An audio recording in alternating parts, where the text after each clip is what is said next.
வணக்கம். இப்போ தான் நான் கல்கி படம் பார்த்துட்டு வரேன். என்னை பொறுத்தவரையில் நான் அதில் ஒரு சில மணித்தொழில் நிமிஷங்கள் தான் நான் இந்த படத்தில் வரேன். எனக்கு இனி வேலை தொடங்கிறது பார்ட் 2ல் தான். அதனால் நான் கிட்டத்தட்ட ரசிகர்கள் பார்க்குற மாதிரி தான் நானும் இதை பார்த்தேன், வியந்து பார்க்குறேன். உலக என்டர்டெயின்மெண்ட் அதை நோக்கி இந்திய சினிமா நகர்ந்து கொண்டிருக்கிறது என்பதற்கான பல அடையாளங்கள் சமீப காலங்களாக வந்து கொண்டிருக்கின்றன. அவற்றில் ஒன்று நாக் அஸ்வின் அவர்களின் கல்கி என்று நான் நினைக்கிறேன். ஏன்னா நம்மளுடைய ஆயுதங்கள் ரொம்ப கையால் செய்த ஆயுதங்களாக இருந்தாலும் அதோடைய வலிமை உலகம் பூரா பேசப்படும் என்பதற்கு அடையாளமாக சயின்ஸ் ஃபிக்ஷன், மித்தாலஜி எல்லாத்தையும் கலந்து எந்த அளவுக்கு அது எம்பாரஸ்மெண்ட் இல்லாமல், மத சார்பும் ரொம்ப இல்லாமல் அதை ரொம்ப கிளவராக பண்ணியிருக்காங்க. நான் மித்தாலஜி படங்களில் நடித்தது கிடையாது. நான் மனிதர்களோட வாழ்பவன். அதனால் இருந்தாலும் ஒரு சுவாரஸ்யமான கதையை இவர் சொல்லியிருக்கிறார். கதை சொல்லிகள் என்று வரும்போது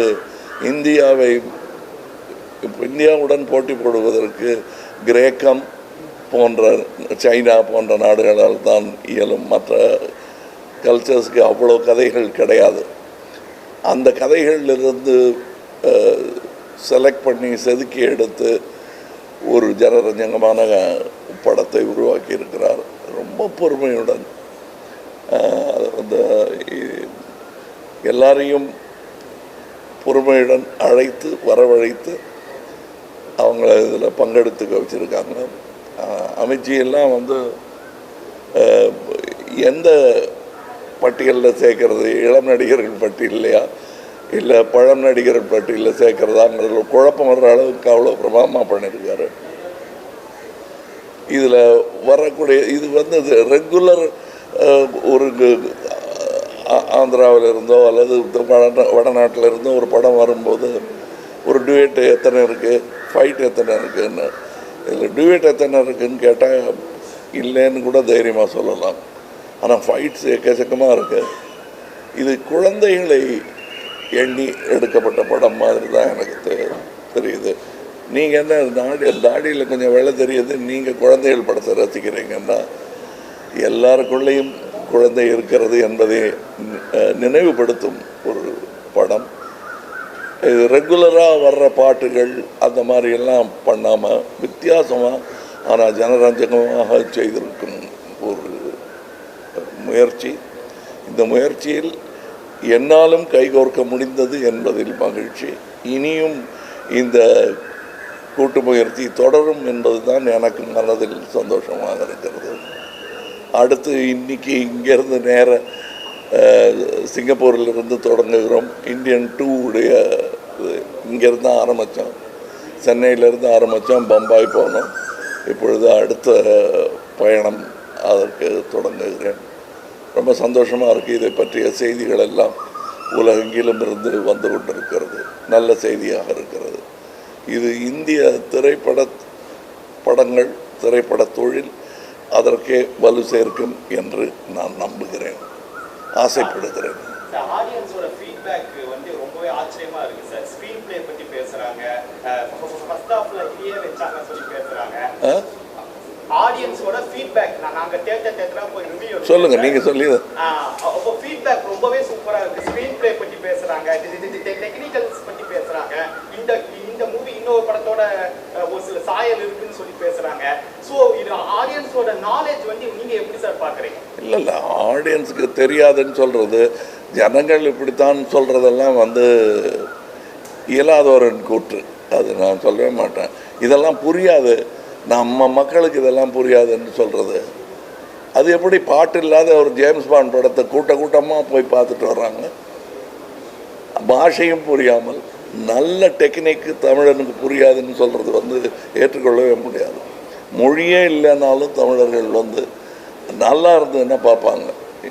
நான் சின்ன பையனாக இருந்தபோது செம்மீன் ஒரு படம் மொழி மாற்றம் கூட செய்யப்படல, சப்டைட்டில் கிடையாது. நான்லாம் 2 வாட்டி பார்த்தேன். எதுக்காக பார்த்தேன்னு இப்போ கேட்டால் எனக்கு சொல்ல தெரியாது. ஆனால் எல்லாரும் போய் பார்த்தாங்க. சென்னையில் 100 நாள் ஓடிச்சுன்னு நினைக்கிறேன். அது ஞாபகம். அதே மாதிரி தான் நீங்கள் மரோ சரித்திரா என்ற படத்தை எந்த டப்பிங்கும் இல்லாமல் தெலுங்கு படமாகவே அது இங்கே ஓடி இருக்கிறது. நம்ம தான் கலைக்கு மொழியை திணிக்கிறோம். அதுக்குள்ள சினிமா என்பது தனி மொழி. அதற்கான உதாரணம் இதில் தெரிகிறது. அந்த மொழி தன்னுடைய பலத்தை இன்னும் அதிகரித்து கொண்டே இருக்கிறது. வழக்கமாக இருக்கக்கூடிய பண்டிதர்கள் சொல்லும் சினிமாவிலிருந்து மாறுபட்ட சினிமா அது. ஒரு பக்தி சினிமா இப்போ எடுத்தால் இப்படி இருக்குமான்னு சொல்ல முடியாது. ஆனால் அதுவும் இல்லாமல் இதுவும் இல்லாமல் சயின்ஸ் ஃபிக்ஷனையும் இதையும் சேர்த்து செய்த கலவை நல்ல யுக்தி என்று நான் நினைக்கிறேன். ஏன்னா தேவையில்லாத கேள்விகளை இதில் கேட்கவே முடியாது.